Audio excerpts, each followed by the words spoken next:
Hi everyone, here we've got HTC Desire 21 Pro, and let me share with you how to change the wallpaper on this device.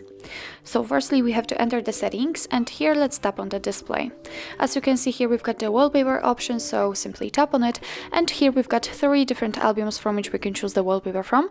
We can choose it from live wallpapers, from Google Photos, which is actually your own gallery, or the regular wallpapers which are defaultly installed on this device. So I will pick something from the wallpapers, so let's tap on it, and as you can see here we've got some options from which we can choose. Here we've got some defaultly installed wallpapers, so in order to check the preview of the wallpaper, simply tap on it. As you can see, it immediately appears right here, so if you are happy with your choice, just tap on Set Wallpaper in the left upper corner. Right now you can decide where you want to set it, so you can set it as a home screen, lock screen, or both, and I will pick both, so simply tap on the option like to use.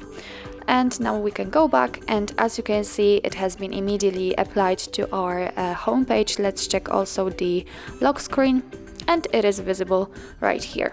So actually that's all. This is how to change the wallpaper in your HTC Desire 21 Pro. Thank you so much for watching. I hope that this video was helpful, and if it was, please hit the subscribe button and leave the thumbs up.